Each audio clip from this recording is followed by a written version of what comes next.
ရက်တောင်လုပ်ငန်းနဲ့ပတ်သက်လို့အားလုံးစိတ်ချမ်းသာအောင်အများနဲ့လုပ်ပေးနေကြပါဟုတ်ကဲ့။ညီလေးကဘာအလိုရှိလို့လဲရက်တောင်လားဖိတ်တာလား။တော့ရက်တောင်ရေးကြည့်ပါလေ။အော်ဒါကောင်းတယ်အေးတာအေးအောင်လို့ပေါ့။ဟိုတဲ့နာမည်ကဘယ်လိုခေါ်လဲ။နာမည်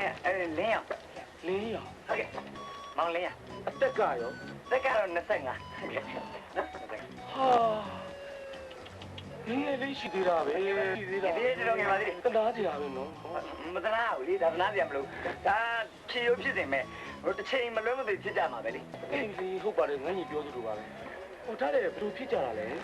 ဟိုဒီလိုပါပဲဟိုဘာညာမို့မိဘတွေလူကြီးချင်းဒါပါပဲအေးအဲ့ဒါပြောနေတာအဲ့ဒီမိဘတွေကိုဖြစ်ချင်တဲ့ဆန္ဒတစ်ခုတည်းကိုသူ့တင်းစီနေကြအခုအဲ့ဒီလင်းရောင်ဆိုတဲ့ကောင်နဲ့စိတ်ညစ်ပြီးအစိတ်တောက်ပြီးသေတာမို့လားအဲ့ကောင်လေးညာမနေ့ကမှအစိတ်တောက်ပြီးဘူးဒီဘာလို့ရှောက်ပြောနေရတော့လင်းရောင်ဆိုကြုံးပြမကြီးလေးလားမသိဟုတ်ကွာရက်တောက်မှာတော့ဒါရေးကိစ္စညာလားလို့ဟုတ်ပါဗျာမင်္ဂလာဆောင်လို့ပြဖိတ်တာအားရတယ်ရိုက်ဖို့လာမေးတာဟောဖိတ်တာဟောရက်တောက်အဲ့လိုခဏငါကတည်းကမသိဘူးညီလေးနော် sorry နော်အေးဒီမှာဖိတ်တာဆိုတော့ဒါလေးက40အဲ့ဒီယောက်က50မျိုးစားနေမျိုးရှိတော့တက်နိုင်လို့ပေါ့နော်ဒါလေးတော့ share တွေတက်နိုင်တော့တက်နိုင်ပါနော် share ဟုတ်ကောင်းပါဘူးဝင်းဖိတ်တာ special ဘယ်သူနဲ့မှမတူသေးအောင်နော်တွေ့ရမလားစာရွက်စာကနော်တွေ့နော်ကောင်းတယ်ရွှေစလုံးကြီးနဲ့ဟင်းနေအောင်လုပ်ပေးမယ်ညီလေးနော်ဟုတ်ကဲ့ဟောထားတဲ့ညီလေးနာမည်ကသူတို့သားနာမည်လေးကသူတို့သားလားမောင်လင်းရသူတို့သမီးနာမည်ကဟုတ်ကဲ့ဒီပါအော်တွေးဖို့ချသေးပေါ့နော်ဟုတ်ပြီလိုက်ချကေတီပါမဟုတ်ဘူးညကေတီပါကေ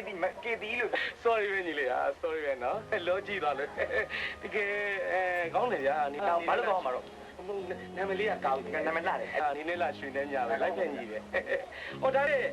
ဟိုရက်ကိုဘယ်နှစ်ယူနေလဲကျွန်တော်ပြန်လုပ်ပေးရမယ်ဟုတ်ကဲ့ကျွန်တော်ခလိုင်းတိုင်မယ်လိုက်မယ်ကေတီကိုရောစင်ကာပူကဘယ်တော့ပြန်လဲနှစ်တော့ပြန်ပါဘာလို့ရှောက်ဖို့မသိကြဘူးနှစ်ပဲကြာတာဘာ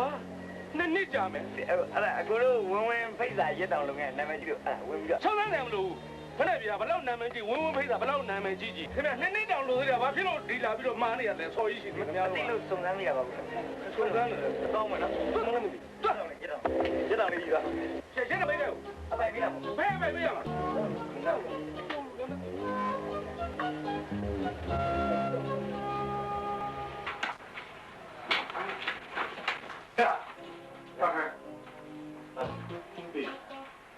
မင်းနဲ့စကားပြောချင်လို့ငါလည်းစောင့်။ဟုတ်ကဲ့သားပါနေ။ဘယ်ချင်းတွေ့ကြလဲဆိုတော့အခုတော့စောင့်ကြလို့လားဗျာ။ဟာရေးကြီးတဲ့စကားပြောကြရမင်းတို့တကူးတကစောင့်နေကြဘောကွာ။ကဲတော့ရေးကြီးနေပြောပြီ။မနေ့ကကိုငါတို့သားပါနေရောကီတီတို့ရောကွာ။ပြီးတော့သူ့မိဘတွေနဲ့စကားပြောရ။အဲ့ဒါဖေတို့လူကြီးချင်းကိစ္စပဲဗျာ။သားလိုက်တယ်တော့ဖေတို့တော်လိုက်ရပါဟာအခုကိစ္စငါတို့ကိစ္စမဟုတ်ဘူးလေကွာ။မင်းတို့လူငယ်တွေကိစ္စစကားပြောဖို့အတွက်အဲ့ဒါမင်းလိုက်ရမှာပေါ့။ဖေတို့ဒီစကားလည်းပြောလို့မကုန်နိုင်တော့ဘူး။ဖေတို့လည်းလူကြီးချင်းတည်းထားပြီးပြီ။သားတို့ကလည်းမိဘရဲ့ဆန္ဒကိုလိုက်ရွေးပြောရမချစ်ပဲ။ခေါင်းကြီးလက်ခံအားလို့ဒီလို။ဟဲ့အခုကိစ္စကေးဒီကစင်ကာပူသွားတော့မှာ။အဲ့ဒါမသွားခင်ဒုသားကနေကိုတွေ့ရင်တယ်တဲ့။အဲ့ဒါခိုးဆက်ပြီးပြောလို့အဲ့ဒါကြောင့်မလို့ဝါ။တော့ဟုတ်ပြီတော့ဟုတ်ပြီ။ကေးဒီစင်ကာပူကပြန်လာလို့ရှိရင်မင်္ဂလာကိစ္စကိုသူ့ဘက်ကစဖြစ်မှာ။တရားကူရဲ့တော့ရပိုင်းချင်လို့အဲ့ဒါလည်းဖြစ်တော့ပဲနားကြတော့လိုက်ခင်နော်သူတန်းထားလိုက်မယ်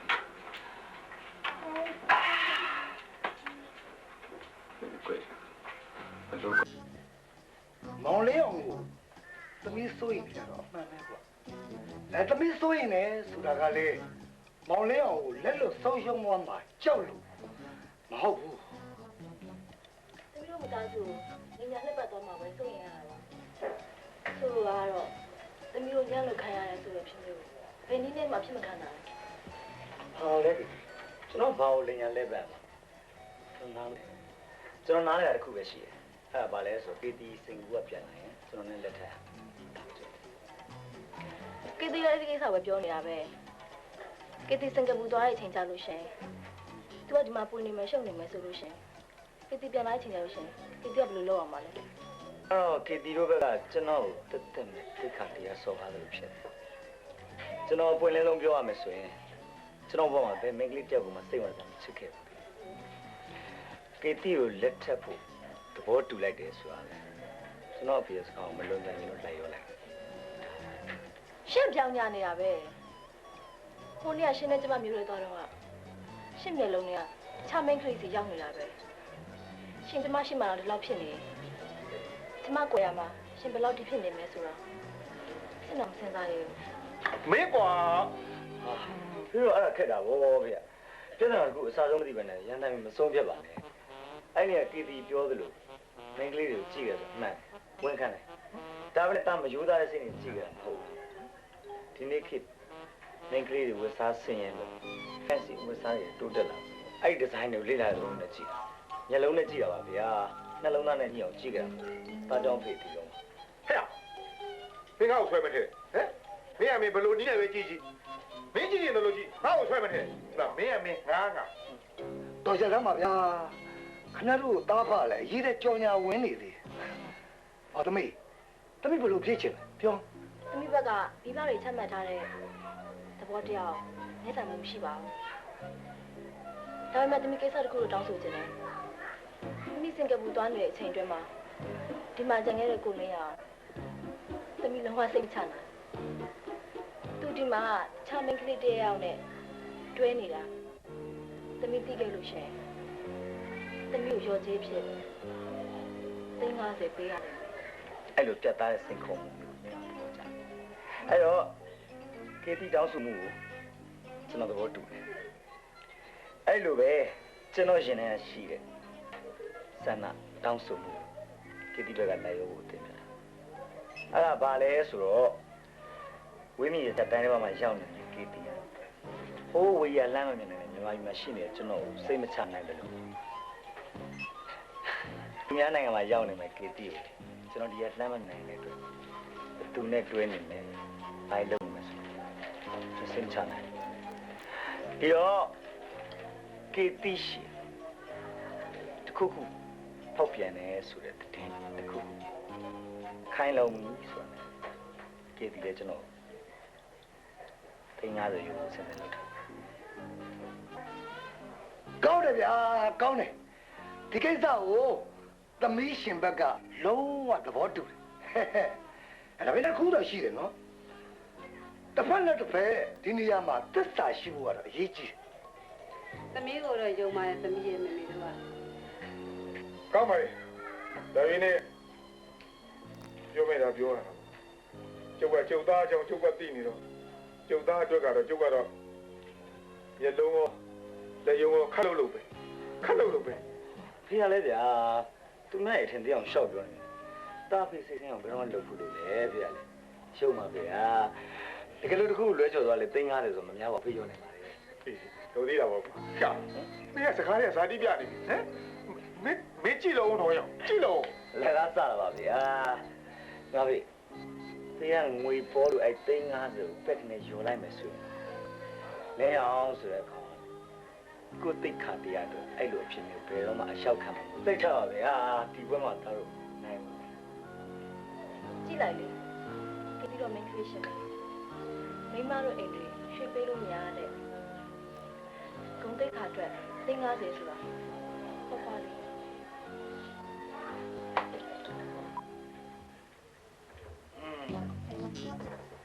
မာရကီဒီနဲ့ဂရိစာချုပ်ကချုပ်တွေ့ကြည့်ရင်ရင်မောနေရတယ် ။ဟာဒါပြဿနာမဟုတ်ပါဘူး။ခေါင်းနဲ့ထဲမနေနဲ့။ရင်လိုပဲဘောဘောဘာလွတ်လွတ်လပ်လပ်နေ နေပါတယ်ကွာလင်းအောင်ဆိုတော့တစ်လုံးပါပါလေအိမ်ပါပါလေ ။ဟဲ့ရ။အရေးကြီးတာမင်းရဲ့လူပြိုဘဝတတန်နည်းနည်းလေးပဲကြံတော့နော်။အိမ်အောင်ကြာသွားပြီဆိုလို့ရှိရင်ဒီလိုလွတ်လွတ်လပ်လပ်နေလို့မရတော့ဘူး။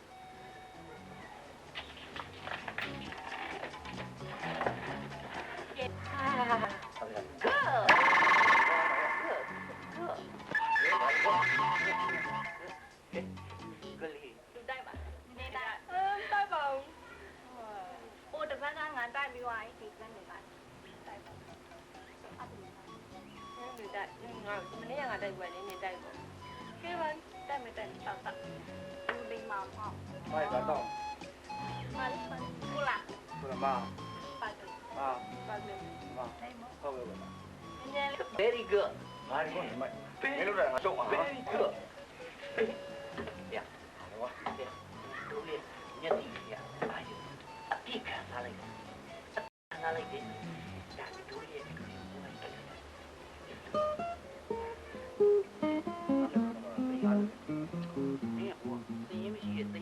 အာယုံကြီးကထုတ်ထားလိုက်ရှယ်ကိစ္စမဟုတ်တဲ့အတွက်ကြောင့်မင်းကောင်းတဲ့မှာမောတက်ထားပြန်လူရိုးလေးမောတော့ပဲအားရမှာပါတကြီးရတာရှိတဲ့အဖေခါလည်းမောတော့လိုက်တရားလားတစ်ချက်ပြောဘောကအားနေပြီကြောင့်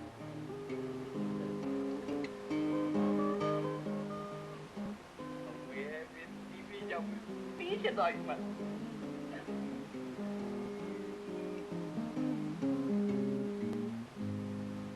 ကိုယ်ကပတ်သက်ထားခဲ့ပြီနော်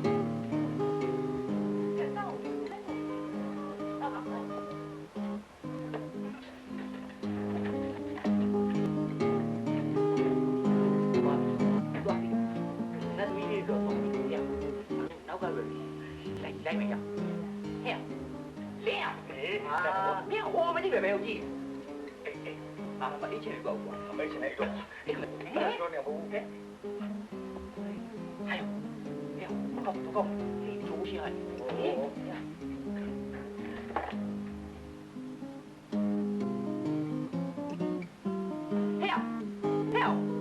ပတ်တာညမရှိလိုက်တော့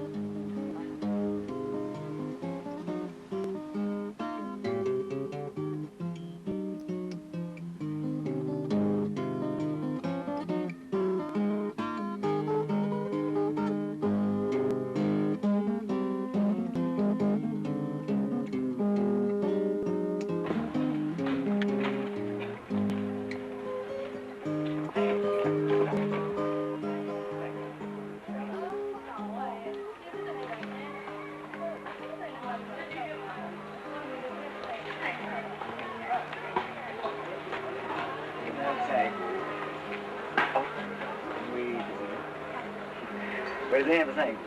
ကျွန်တော်လည်းမရဘူးဘာလို့လဲဆိုတော့ကျွန်တော်ကြောက်ပဲကြည့်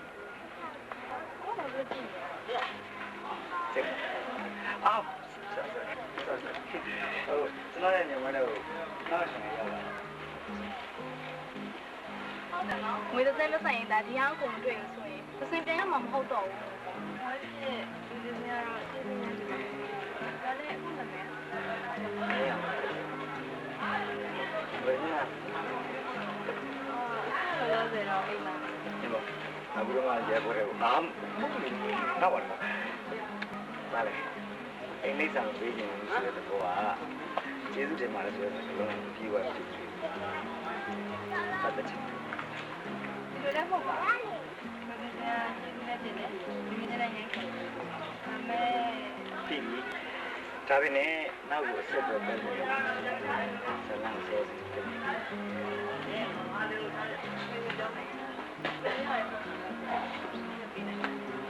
ရပါတယ်ဘာမှမဆို ကျုံးမပေးဘူးပြောနေ ဆက်ရမစ ဆက်ချင်လို့တောင်းတာလေ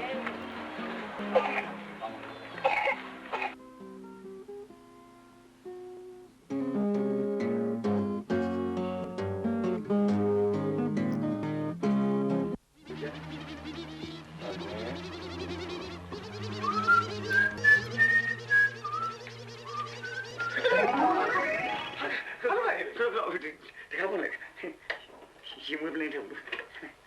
မဒီဆော်ရရရေမွေးတနေ့တနေ့ကိုအခါထောင်းရှိတယ်ရေမွေးချက်တာထိုင်တော့မော ဘယ်ဆိုကြလားကတော့မဆော့ပါနဲ့ထိုင်မောအခုရေမွေးချက်ပြီးတော့ဘယ်သွားမှာ တင်နဲ့အမေကောင်းလို့ပြပြ အာနိုး ဟုတ်ကဲ့ အာနိုးကြီးလည်းမင်းသွားလာပြီလားကွာဟင် ဒီဘောဗျာဟိုသူနဲ့အမြဲတွေ့နေရတာ ဘာတွေ့ရမလဲဒီငါကြည့်နေကြအာနိုးမင်းစီလာတော့တစ်ခါမှမရှိဘူးမင်းကရွယ်သွားတည်းဟာလေအာနိုးကတော်တော်ဖုံးကြီးနေဟမ် အဲ့တော့ဘုန်းကြီးမို့ဗျာဒီလားချက် ဒီဘော ဟမ်ဟုတ်ကြည့်သလားလို့မေးကြပါ လက်သားပါဗျာဟိုဒီလိုလေးဗျာဟိုတာဟန်ဖုန်းရှိရဆိုတော့အာနုကတွေ့ချင်တယ်ဆိုတာကိုဖုန်းဆက်လိုက်အောင်မလေးတာတွေ့ချင်တာအာနုရှိသွားဒီလိုပဲဗျာတူလာတွေကိုသွားရတော့မဟုတ်ပါဘူး ဒီပါကြောက်ရတယ်မင်းကလည်းငါဒီလွတ်ခွင့်ငါပေးထားပြီးသားမင်းကငါတခုပဲသတိပေးချင်မင်းအပေါင်းလေးနဲ့ဘယ်လိုပဲနေဘယ်လိုပဲသွားဘယ်လိုပဲလဲငါခွင့်လို့ဟုတ်မိမမရှုပ်ဘူးအဲ့ဒါလေးတော့မင်းသတိထားမင်းမိမရှုပ်လိုက်တဲ့တပြိုင်တည်းငါ350ဆုံးရှုံးမယ်မင်းကကေတီကိုဆုံးရှုံးမယ်အဲ့ဒီနှစ်ချက်ကိုမင်းအဓိကသတိထား စိတ်ချပါဗျာအဲ့ဒီ350 KT ကိုဆုံးရှုံးရမှာလေရှုံးရမှာလေတဲ့တာရဲ့သိခါတရားမကြဆုံးတာအမြဲတမ်းသိထားကုံပြောပါဗျာမိမဆိုရင်တက်50ထက်တယောက်မှစကားပြော ဟာကောင်းတယ်ငါသားတိတ်ကောင်ငါသားဟိုဖေးကရုပ်ပြီးသားပါအဖေကလည်းမင်းမိမရှိတော့တော့မဟုတ်ဘူးပဲအဖေတော့လွတ်လပ်လပ်နေနေတာပဲအဲ့တော့ငါသားလည်းဟိုအဖေကိုအားချပြီးလွတ်လပ်လပ်နေလိုက် ဟာတော့ပေါ့ပြီအဖေကအမေမရှိတော့နောက်အိမ်အောင်ပြေးချင်လို့စကားခေါ်ဟုတ်တယ် စကားခေါ်တာဟုတ်ကွာမင်းကလေအဖြစ်ပြောပြနေတာအဖြစ်ကိုပြောပြ မရှိတော့လို့ဆုံးပြတာ ဒီလိုလည်းမဟုတ်ဘူးလေကွာအဖေကဘယ်လိုပဲဆုံးဖြတ်ဟိုကံကြမ္မာပေးလာပြီဆိုရင်ရှောင်လို့မရဘူးလေကွာ ဒါဆိုရင်လေတာကိုကံကြမ္မာလို့သဘောထားလိုက်တာကကံကြမ္မာကိုသာမိမရှာတယ်ဟဲ့ပူးပါနဲ့ဗျာတာတိုင်ငင်းနေရှိပါလေသူတို့အတော်တစ်ခုလည်းမဟုတ်ဆုံးပါလေအများကြီးရှိပါလေဗျာ ဒီအဲ့ဒါတော့ကောင်းတယ်ကွာဟမ်ဟောမင်းကငါ့ကိုဝိလေကြောင့်မနဲ့မင်းကအောင်တယ်လုပ်ပေးတာလုံးမဲ့လုပ်တော့လေတစ်ခုလက်ဒီမုံဆိုးမနေဟာမုံဆိုးမနဲ့တစ်ခုလက်ပဲငါတန်းတာဟမ်ဒါတော့ပဲငါရနိုင်တယ်မင်းကငါ့ကိုဒီလိုအထင်သေးတာ အဲ့ဒါမြန်ကြိုက် အထင်သေးတာ ကြိုက်လာလို့ဗျာ မဟုတ်ဘူးကြိုက်ရမလားတစ်ခုလက်ကိုကြိုက်ရမလားမုံဆိုးမကိုကြိုက်ရမလားဟမ်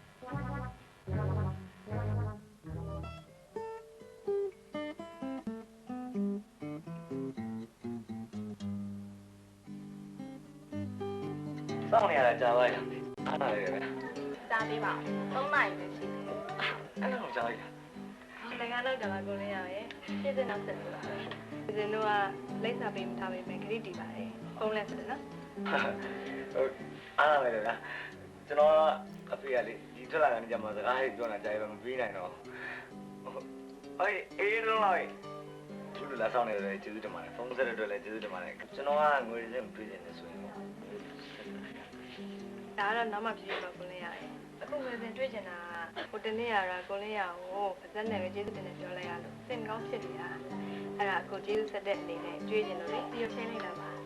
ဟုတ်တယ်ကုန်လေးရရဲ့အဲ့ဒီငွေစင်ရမွေးနေလေငွေစင်ရသူများလို့ကြီးကြီးတက်တက်မကြွေးနိုင်တော့တငယ်ချင်းတွေကိုအေးလိုက်တာအဲ့ဒီမှာမဆိုင်ကြံခဲ့ပြီးကိုလင်းအောင်လည်းအခုလိုရှင်းပြီးသွားတာ ဒါဆိုရင်ကျွန်တော်ကမထင်မှပဲနဲ့မဟာကန်လူရှင်ဖြစ်သွားတာပေါ့ ဟုတ်ပါတယ်မိချိုပြောသလိုပါပဲဝိဒစင်ကဝင်းနေပွဲကိုကြီးကျယ်လုပ်နိုင်ဘူးလေဒါမဲ့တက်နိုင်လောက်လုပ်မယ်လို့ဆုံးဖြတ်လိုက်တယ်မိဘနှစ်ပါးလွယ်ပြီးကျေးဇူးတင်ထိုက်တဲ့တူကိုကျွေးမွေးမယ်ကြောက်မယ်လို့စဉ်းစားလိုက်တော့ကိုလင်းအောင်ကအဲ့ဒီမှာပါနေရလေဘာကြောင့်လဲဆိုတော့ကိုလင်းအောင်ကအဲ့ဘက်ဆိုင်ကိုပြန်မပေးခဲ့ဘူးဆိုရင်ဝင်းစင်ရဲ့မှတ်ပုံတင်နေရောအမေဖေးစာရွက်တွေရောတခုမှပြန်ရတော့မှာမဟုတ်ဘူးအဲ့ဒါကြောင့်ကိုလင်းအောင်ကိုစက်နဲ့ကျေးဇူးတင်ရုံနဲ့မလုံလောက်ဘူးထင်လို့မမရရအနေနဲ့ဆိုင်မှာကျေးဇူးခဲ့လိုက်ရတာပါ ရပါတယ်ဗျာဟိုမမမကြွေးရင်အောင်နေပါအခုလိုအတိမတ်တွေရဲဆိုတဲ့စကားလေးကြားရတာလေကျွန်တော်တိုက်ပြလို့ပါ ဒီလိုလည်းပဲဟုတ်ပါမလဲဝင်းနေရှင်ကုသိုလ်ရအောင်တော့တစ်ခုခုတော့စားမယ် ဒါမှမြောက်သွားအောင်တော့စားဆိုရင်စားမော်ဗျာဒါနဲ့ကျွန်တော်မွေးနေ့ရှင်ကိုတခုလောက်တော့ပြန်ပြီးတောင်းဆိုချင် ။ဘာများလဲကိုလင်းရရဲ့ ဒီလိုပါဟိုမွေးနေ့ရှင်ကိုမွေးနေ့လက်ဆောင်ပေးတဲ့အနေနဲ့ဒီမှာစားရမယ့်တောင်းနေတဲ့ကြားတဲ့ငွေအားလုံးကျွန်တော်ရှင်းပြ ။ဒါဆိုရင်ငွေစင်ခုလောက်တဲ့ပွဲကဘာမှတည်းမရှိတော့ဘူးပေါ့ မဟုတ်လေအဲ့လိုတော့မဟုတ်ဘူးဒိဗယ်ရှိတာပေါ့မင်းစင်ကမွေးနေ့မှာကုသလိုရှင်တို့ဒါနကျွေးတဲ့အနေနဲ့ကျွန်တော်ကျွေးမွေးတယ်ကုသရတယ်ကျွန်တော်လည်းမွေးနေ့ရှင်ကိုတုံ့ပြန်တဲ့အနေနဲ့မွေးနေ့လက်ဆောင်ပေးတာဆိုကျွန်တော်လည်းကုသရတယ် ။ဟောရှင်းရှင်းလေးနဲ့ရှုံနေတာပဲကိုလင်းအောင်လဲ။ဒီလိုလောက်မိချိုတန်ပေးမယ်။မနက်ပိုင်းကိုဝင်းနေရှင်ကကျွေးမယ်။ညနေပိုင်းကျတော့ဝင်းနေလက်ဆောင်ဖြင့်ကိုလင်းအောင်ကျွေး။ကောင်းလား ကောင်းပြီအားလုံးထဲမှာအကောင်းဆုံးကတော့လက်မေချိုပဲ ။ဘာလို့လဲ မွေးနေ့ရှင်ကျွေးရလဲစားရတယ်မွေးနေ့လက်ဆောင်ပေးတဲ့လူကျွေးရလဲစားရတယ်ဟုတ်လား ။ဟုတ်တာပေါ့ ဒီမကောင်းကွာငါမစားလိုက်ရတာနားတယ်ငါကြတော့ထားခဲ့တယ်တငယ်ချင်းကောင်းမပြီးသားတယ်ကွာ အဲ့ဒါကွာဂျုံသားပြိတ်တာဆိုပဲတတ်နိုင်မယ်တရား လောက်ကြိုသိရတာပဲနေလိုက်ကိုပြောအဲ့လေကနောက်ကောင်ကွာရောက်မသိရတော့ခုပဲရှိတယ်မင်းနဲ့ငွေတဲ့စင်းနဲ့ဘလို့ရှိသေးရှိမင်းဘာမှမရဟိုလေကွာတန်ရောစီအမြင်တမ်းလေးများအမင်းနဲ့သူနဲ့မချိတ်မိဘူးလားလေနေပါကွာတန်ရောစီအမြင်တမ်းလေးချိတ်မိဘူးငါတို့လက်ထလို့ရမှာဟုတ်တာကိတိကိစ္စရှိသေးတယ်တလူကြီးတော့ငါသိငါလည်းမလုပ်ဘူးကေတီနဲ့တော့မပတ်သက်ခဲ့ဘူးဆိုရှင်ငွေတဲ့စင်းပေါ်မှာဘလို့ညအဲ့ဒီနဲ့ရှိတဲ့အတိုင်းပြောမှဆိုရင်ကေတီကိုဝှချင်ချစ်သူပြောလို့လုံးမခံတော့ဘူးငါဖေဆန္ဒမလုံးကန်ခြင်းလို့အိမ်အောင်ပဲဖြစ်ရွေးချင်မတော်တဆကေတီကိုလည်းလို့ဆုံးရှုံးလိုက်မှာဆိုနိုင်မှာချွေတူဘာမှခံစားရအောင်ခရီးတလုံးမပြတ်ချင်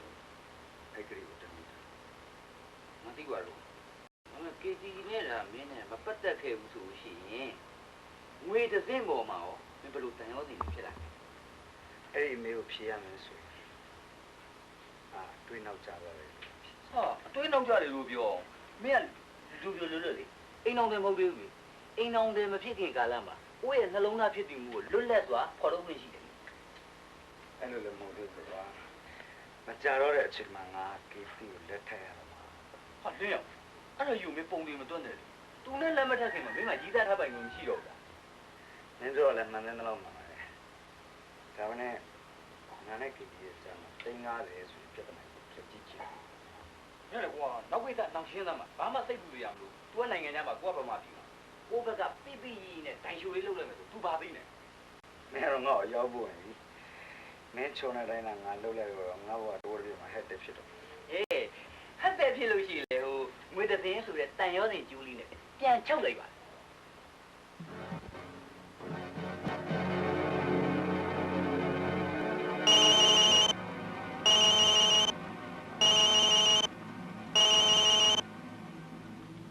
ဟုတ်ကဲ့ပြောပါ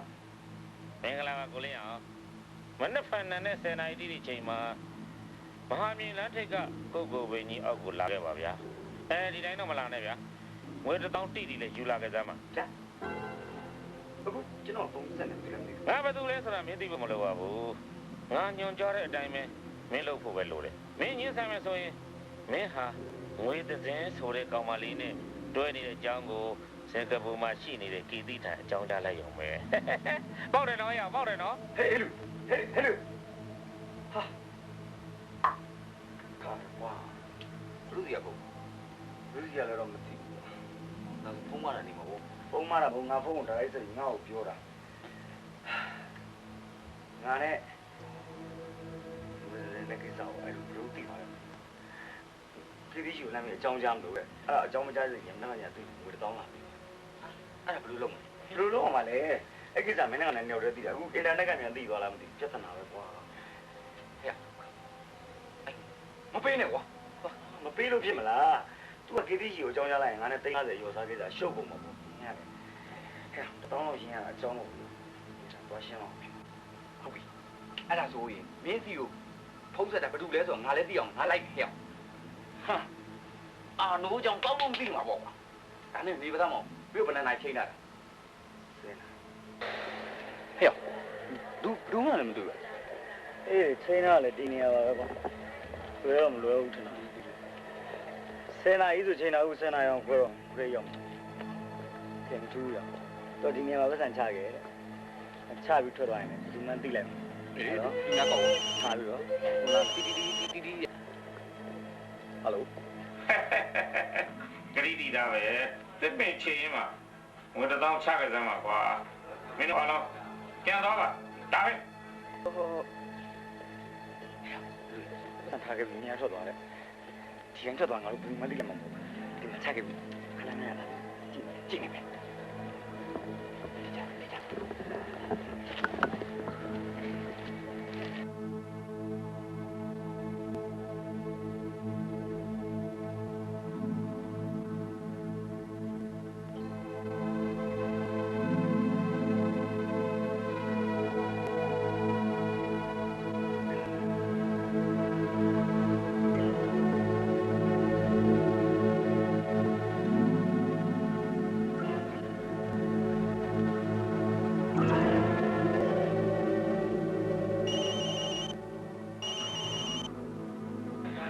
မင်းတို့လိုက်ဖို့ကြိုးစားတယ်နော်မင်းတို့ရဲ့မလှမ်းမကမ်းမှာငါရှိနေတယ်ကွာကြည့်လိုက်နော်တနတ်တဘောနော်ကြည့်ရင်တော့ခံစားသွားနေတယ်လောက်လေးကကွာဟဲ့မယုံစားကြည့်လေမယုံစားကြည့်လေလိုက်ကောဟယ်လိုဟဲ့မလိုက်နေတဲ့တိုင်းလေးကွာနဲ့ပြစ်မယ်တဲ့ဟာဟဲ့ကြောက်စရာမလိုကြောက်စရာမလို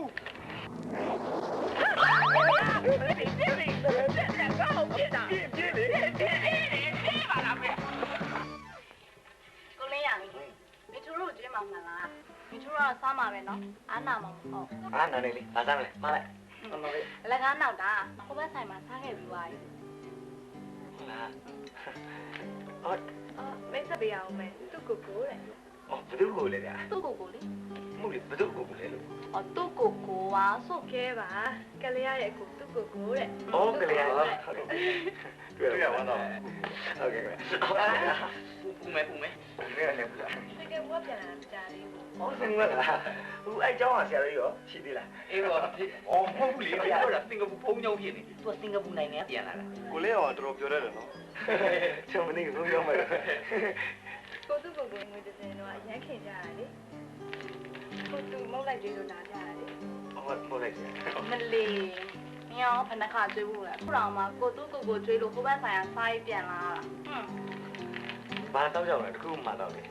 ကျွန်တော်ကိုဘက်ဆိုင်မှာစားလာခဲ့ပြီဆိုတော့ကျွန်တော်ခွင့်ပြုပါဟုတ်ကဲ့ခွင့်ပြုအောင်လားဟုတ်မယ်နော်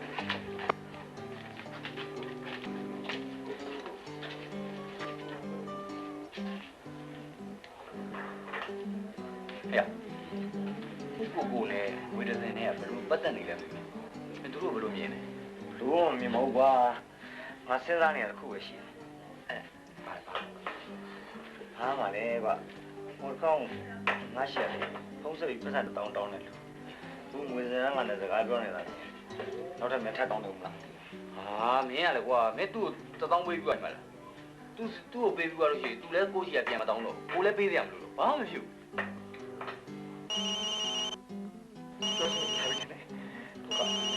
ဟုတ်ပါတယ်ဟု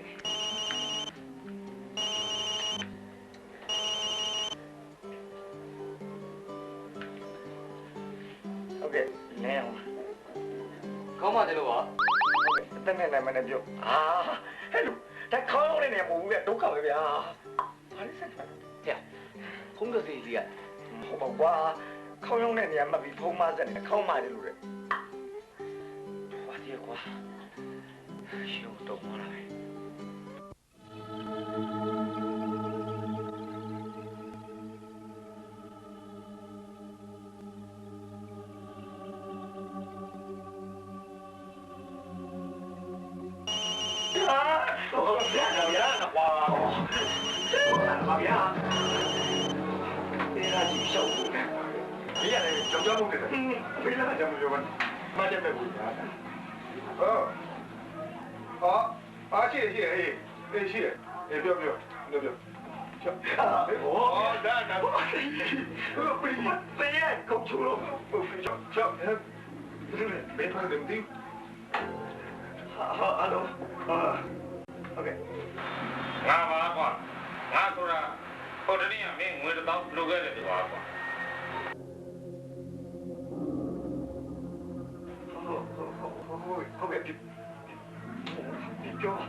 စင်ကာပူက KDC ကိုလက်ဆောင်ပေးလိုက်ရုံပေါ့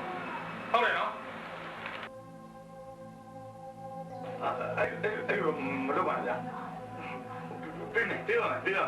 က်ကြငွေ1000ပြီးအားလုံးရမှာပေါ့ကွာဆက်ကြအတိအကျရတယ်ကွာအတိအကျလားဒီလိုဆိုရင်မနေ့ပြန်ဆက်ကြပါဟုတ်ကဲ့ဒါမလို့ဒီလားဘယ်ဖို့လဲတော့ပါလေဘယ်အားလဲဆိုတော့ဘယ်အားပါလားဟလာဟိုရှင်းရှင်းကဘယ်လိုဖြစ်တာလဲဟိုပါလေ အားလုံးစိတ်မှထုတ်တယ်လေဟို orbit တောင်းလိုက်စီလေအဲ့ဒါ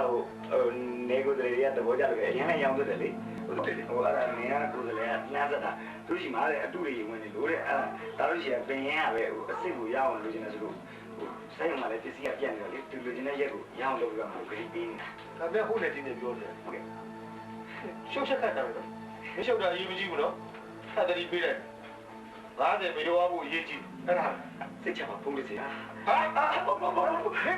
ဘာပြောလဲ စိတ်ချပါဗျာလို့ဖုန်းမှာဘယ်လိုချတယ်မရှိတော့လို့အားပြအောင်မလို့ပြောတာကြည့်တော့ဒီက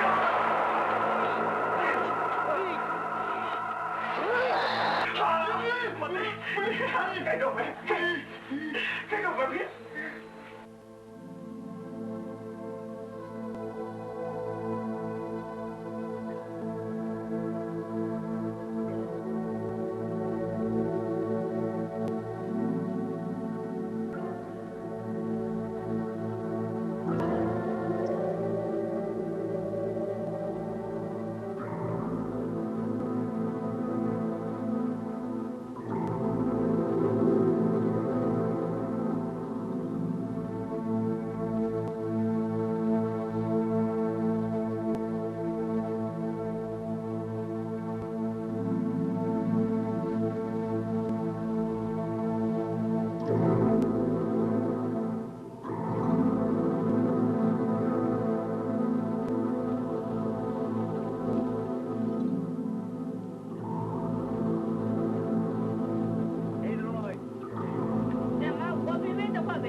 ကောင်းလေးပဲဖြစ်နိုင်ဘူးကွာ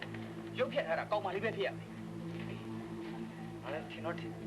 ဒါနဲ့အုတ်တို့ကငိုက်ဆောင်းလာတာရုပ်ကိုကြာဖမ်းလို့မရဘူး။သူ့လက်ချောင်းလေးတွေကတော့ဆက်ပြောင်းပြောင်းမင်းကလေးလက်။ဩမင်းကလေးပါသူမမင်းကလေးလက်ပဲပေါ့ကွာမင်းကလေ။ငါလည်းဖြစ်ချင်ဖြစ်ဆိုလက်ဖမ်းဆွဲထားမလို့တော့လောက်စလုံးကြောက်လို့ရတယ်။ငါရတော့ပြောကြ။စင်းတော့စဉ်းစားစရာ။ဟုတ်ပြီ။ဒီဖုန်းတစ်စီဟာအဘာဖုန်းတစ်စီဖုန်းတစ်ရဲ့ပဲကြောက်ကြရတယ်ကွာမင်းကမင်းရတယ်ကွာတရေဆိုတာတခါတည်းထောက်ခဏလေးနဲ့ပြောက်တယ်အစီးဆိုတာခုနောက်မှာရေးလို့နေတဲ့လက်6လမ်းခုပဲကြည့်ငါနဲ့ငွေတစ်စင်းရဲ့ပုံလူများရအောင်ရိုက်ယူထားတယ်လည်းနဲ့ဟုတ်ပြီငါတခုစဉ်းစားမိတယ်အဲ့ဒီဖုန်းတစ်စီကမင်းနောက်မှာပဲဖြစ်ဖြစ်ငွေတစ်စင်းနောက်မှာပဲဖြစ်ဖြစ်အရေးလိုလိုက်နေတဲ့လူပဲရောက်ဟုတ်တယ်မင်းပြောမှငါသတိထားနေနော်အလို့စာဝင်လာတဲ့နာမည်တက်ကြည့်နေလို့ရှိတယ်အဲ့ဒီပဲငါလည်းမသိပါဘူးကွာ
ဘာ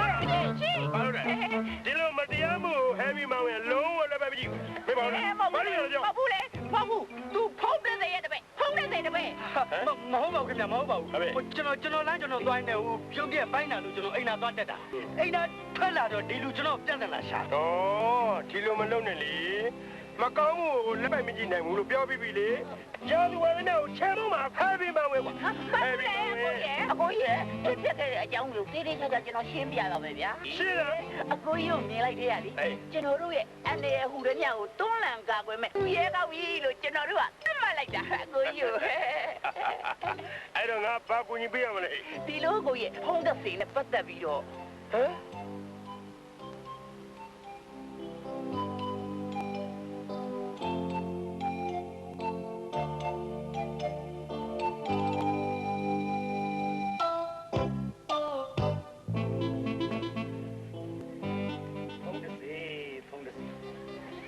ကိုတိတ်လေလာပြီဟလား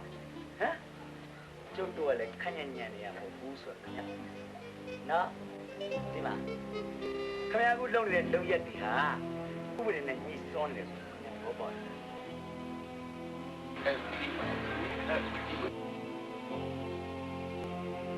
ဗျားကျုပ်ဖုန်းဆက်ပြီးတိုင်လိုက်တာပါဟမ်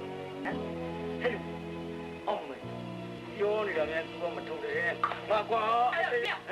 မင်းမမယ်ဟဲ့ဘာလို့မမယ်မင်းမမယ်မလုပ်နဲ့သူကမကြသေးဘူးမျက်စိခွဲထားတာဟမ်မျက်စိခွဲထားတာမညာသေးဘူးလားဒီလားလေချောင်းလည်းခွဲထားတယ်ပြီးတော့နားလည်းမကြဘူးအောင်မလေးညာနေတဲ့ကကိုယ်တည်းလေညာနေတဲ့ကိုယ်တည်းမလုပ်ပါနဲ့သူ့ရဲ့ဦးလေးနော်သူ့ရဲ့ဦးလေးသူ့လေတော့ငါပြောတာဘာမှပြောင်းပြောတော့ငါဒေါသထွက်တာပေါ့ကွာမင်းထင်လို့ကတော့ယောဂစေးပြီရောက်မင်းဦးလေးပြပေါ်သွားတော့ဩမင်းရလေငါဦးလေးကိုဒီတိုင်းခေါ်လို့မရဘူးကွာ तू ကလက်ဖေးကြိုက်တတ်တယ်လက်ဖေးတိုင်းကိုသူ့ကိုခေါ်လိုက်သူ့ကိုလက်ဖေးကြကြနာနာတိုက်ပြီးမှငါပြန်ခေါ်လို့ရမှာတိုက်ပြီးပြီလားလက်ဖေးတိုက်တယ်မကုန်သေးဘူးဦးလေးအဲရတယ်ကျွန်တော်တောက်ပြီးမယ်ဦးလေးကိုကြီးဆိုင်တယ်နော်စေတနာရှိတယ်ဟဲ့လားဦးလေးကို ချိန်နာထားတာကဲလက်ဖေးကုန်ပြီဦးလေးသွားကြအောင် ခေါ် မကျွန်တော်တက်ပါတော့မယ် ဟုတ်တယ်ဦးလေးဖမ်းမယ်လေ မရတယ်ရဦးလေးကျွန်တော်ဒီမှာမျက်လုံးနဲ့တက်နေပြီပေါ့ကိုကျွန်တော်ကြံနေလေမဟုတ်တာဟုတ်တာပါဘာကြနေဟဲ့မင်းမိတ်သက်ပြအောင်ဒါ heavy man ဝင်နေဒီမင်းရဲ့ဝေးပါလေဟာကြားလိုက်ကြဦးလေပြည့်ပြည့်တတ်တာပေါ့မင်းရဲ့ဖုံးတဲ့ကိစ္စကိုရှင်းလင်းပေးလိုက်သူက heavy man ဝင် အခုရတယ်ဗျာ မင်းဘာဖြစ်ချင်လဲပြောအကုန်လုံးစီပြီးသွားလားဟုတ်ကဲ့ကျွန်တော်ပညာပေးဆုံးမနေတယ်ကိုကြီးမကြီးပါနဲ့ကိုကြီးကျွန်တော်နောက်တော့မဟုတ်ပါဘူးတကယ်ပြောတာဟုတ်ဟာသဘောကျတော့ဟုတ်ကဲ့ဒီတော့သိမ်းမွားလေးတွေကိုပြောတာကိုငါသဘောကျလို့ကြည့်တာ ဟုတ်ကဲ့ကိုကြီးအေးမင်းတို့အန်ရပေးနေတဲ့ရန်ဟူသမျှကိုဖြည့်ရှင်းပေးမယ် happy မောင်ဝင်ဟုတ်ကဲ့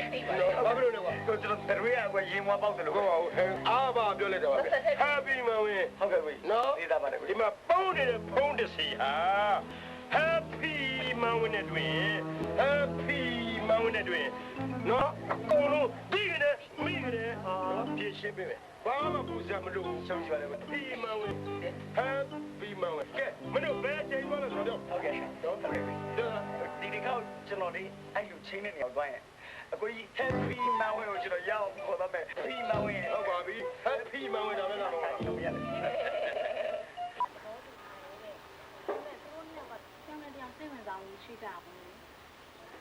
ကဲတိမှာကိုလင်းရောက်မှာပါချစ်သူမရှိကြဘူးလား ကစ်တီကတော့မပြောတတ်ဘူးကိုလင်းရောက်မှာတော့သူစိတ်ဝင်စားတဲ့ကောင်းမလေးရှိတယ်လို့သိထားတယ် ဟုတ်လားဘယ်သူလဲ ရွှေရင်အေးတဲ့ မင်းတစင်လေးဟာသူနဲ့ငါနဲ့ပါဆိုင်လို့လဲသူ့မှာလည်းထပ်မဲ့သူရှိရငါ့ဘာလို့စိတ်ဝင်စားမှာ ဟဲ့သူလန်ထဲမဲ့သူကသူစိတ်ဝင်စားတဲ့လူမှမဟုတ်တာဟဲ့ဟောမင်းအောင်စိတ်ဝင်စားလား တော်လာမီချိုရဲ့မဖြစ်နိုင်တော့စိတ်ကူးရင်တဲ့သူတွေကယူနေတူတယ် အချင်းစိတ်မှလေဖြစ်နိုင်တာမဖြစ်နိုင်တာမရှိဘူးစိတ်ကူးရင်လို့ရတယ်အချစ်ယူတော့လည်းဘယ်သူမှတားပိုင်ခွင့်မရှိဘူးစစ်လည်းမတင်ဘူး ကဲတော်တော့ချစ်ပြီးဒီမှာဆံမကြီးရဲ့ကိုလည်းဆောင်းကြိုးစားအောင်သူမြောက်ပဲလက်ချပေးမလို့ ဒီပေါ်လွန်လို့များလွန်လို့ဘယ်သူရောမှမသိတော့အိမ်မှာဓာတ်ပုံနဲ့တင်ထားတာအများကြီးပဲ အမေဟုတ်လားကြာစမ်းပါဦးတဘောက ကားတွေကဘက်ချုံဟဲ့ဆောက်တို့ကလာကားတွေကဘာလို့ခံလဲနော်ရှယ်ရုပ်ခံပါနဲ့နေရတယ်ဟုတ်တာကောင်းမလို့နားထောင်နေပေနေတော့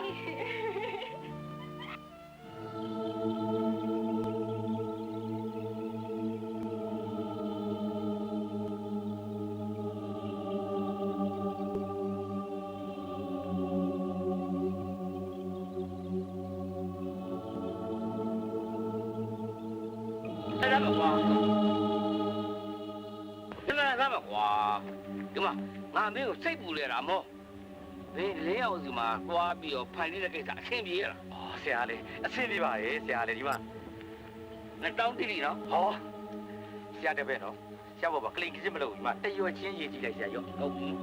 ငါပြိုင်စီမရောပြီလားဆရာလေးစိတ်ချသမ်းပါဆရာအာကုသမ်းပါတပည့်ကြီးကိုဒီမှာဟဲ့ဟုတ်ကဲ့ဆရာ၄ယောက်စီကဖန်လေးတဲ့ကိစ္စမှန်လို့မရဘယ်လိုမှမသိစေလားစိတ်ချသမ်းပါဘူချစ်ရဲ့စိတ်ချသမ်းပါ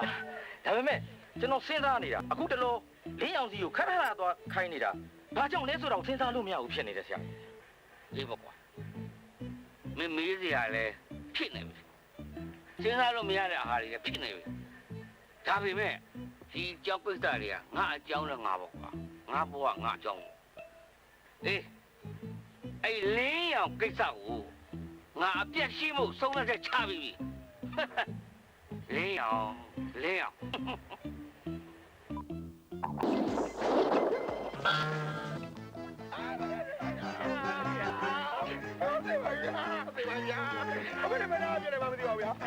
ဖုံးမချလိုက်နဲ့နော်ဟေ့အဲ့ဒီဘက်ဝဲဒါအပြီးပဲရှိသေးတယ်ကွာဒီတစ်ခါမင်းရဲ့လက်ဖိုးတဲ့ကိုချိန်ထားတယ်အမလေးကတော့မပြည့်သေးဘူးပြည့်မလို့ချိန်ထားတယ်လေအမလေးဘယ်တော့ချိန်ထားမှမသိပါဘူးတော့ဒါမှဟဲ့မင်းမဝဲခမညာထိုင်ကြီးထားကြည့်ငါကလုတ်ဒါတော့ဗျာမလုတ်ဘူးဆိုတုတ်ချိန်ထားတယ်လေခိုင်မယ်နေဦးလေဟဲ့လို့တာရလို့ဗျာတော့လေငါဟုတ်ရောပြီကဲဒီတခါထိုင်ကြီးထားရင်ငါကလုတ်ပြီးသွားပြီဆိုတော့မင်းမျက်နှာကြီးမူလာယူမကြည့်အေးထဲဆိုတဲ့ကြီးကြတာငါ့ကိုဗျာအမကြီးကြတာအမလေးကတော့ဒီနာကျင်းနေတဲ့ဥစ္စာကြီးမလားဒါတော့ဗျာဒါတော့ဗျာပြစ်လိုက်မယ်ကြီးပဲကြီးလက်မြည်တကယ်တော့ကွာကဲမင်းရကျွန်ုပ်ကိုမင်းသားလေးလို့ကပြဆန်းဗျာမင်းသားလို့ကျွန်တော်ပါမင်းသားလေးလို့မကဘူးလားမကရင်ပြစ်လိုက်မှာနော်ကမယ်လို့လှုပ်သမ်းမှာကပါဟုတ်ပြီကစမ်းမင်းသားလို့ကပဲလေမမကလို့လားမမကလို့လားဟဲ့ဘာမင်းသားလေးလို့ပါဆိုတော့ဘယ်တန်းစီပြစ်နေအမလေးကရတယ်ဖိတ်တွေဝစီတွေတယ်သူကကဲဒါတော့ခမရကိုတနာတဲ့အနေနဲ့ခမရအချောက်ကလေးလို့ရှောက်ပြီးတော့ပြန်သွားရမယ်ဒီတော့ရေးပါရမင်းမကြလို့တော့မလို့ကြောက်ကပြစ်တယ်နေတော့ဗျာချက်ပါပဲဗျာချက်ပါအဲ့လိုလောက်ရမှာဗောခမရကျုပ်လေးခွာကြောင်သိပါတယ်ကဲရှောက်သမ်းမင်းမကြလို့ချက်ပါပဲဘယ်ကိုသမီးကွာမလဲဘယ်လိုလဲ heavy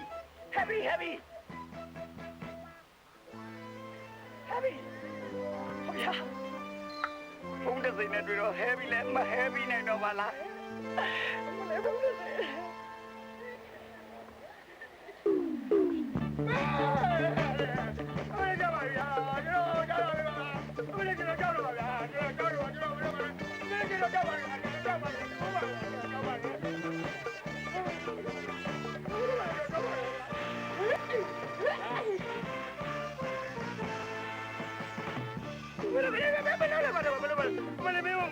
ကွာမင်းလက်တမဒီပါတဲ့ဘာညို့ရောက်ကနေရမယ်ငါဖူးတော့မပြစ်ပါနဲ့ကွာတော့ဒီကောင်းပါနဲ့တော့မင်းကကောင်းပါနဲ့မ